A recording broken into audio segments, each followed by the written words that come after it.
guys! So, sa video na to, i-share namin sa inyo yung nag-experience namin sa Thailand. Yung medical experience namin sa Thailand. From the preparation, kung magkano yung nagastos, kung anong ospital, at kung anong mga test na ginawa sa amin during our medical doon sa Thailand. So, first time namin pumunta sa Thailand. So, first time din namin magpa-medical doon. Kasi last year pa lang, nagre-research na kami ng husband ko kasi marami kaming naririnig at napapanood sa YouTube na maganda daw ang Thailand for medical. Tsaka madali lang daw makuha yung result. So, nandun na kami, so trinay namin. So, dito sa video na to, i-share namin sa inyo kung saan namin to, kung anong hospital at sa anong website kami nagpa-appointment. So, stay tuned!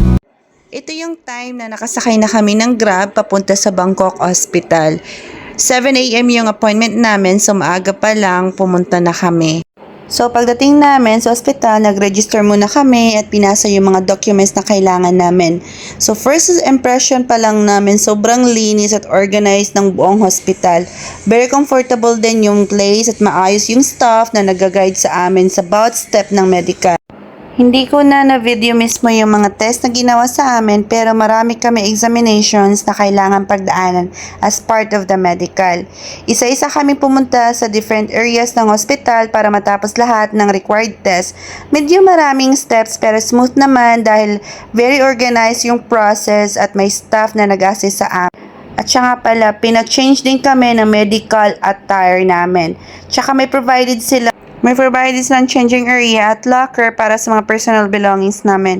Maganda kasi may sariling lalagyan ng mga gamit, kaya mas kampante kami at hindi namin kailangan dalhin yung mga personal belongings namin habang ginagawa yung medical. Very clean, organized, and secure din yung buong area, kaya comfortable talaga kami throughout the process. So dito sa video na to, papunta kami dyan para mag-lunch. So yung binayaran namin na total, yung sa husband ko is 15,900 Thai baht or around 477 US dollars.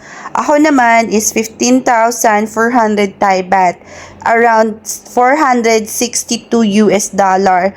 For comparison, yung medical sa Philippines nasa around 26,000. Kasama na rin sa binayaran namin dito sa Thailand yung lunch. Kaya after naming matapos ang mga examination, nag-lunch muna kami. So after lunch, bumalik kami sa ospital para makausap ang doktor. Dito na kami nagkaroon ng consultation tungkol sa medical namin.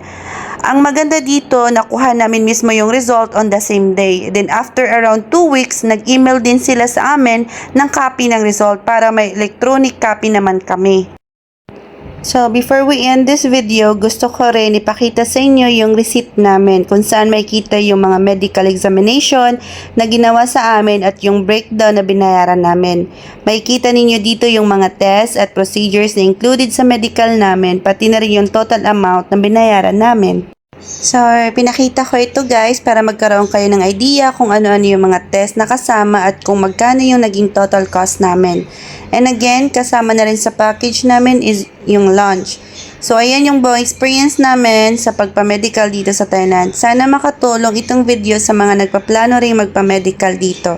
So, thank you for watching and see you in our next video.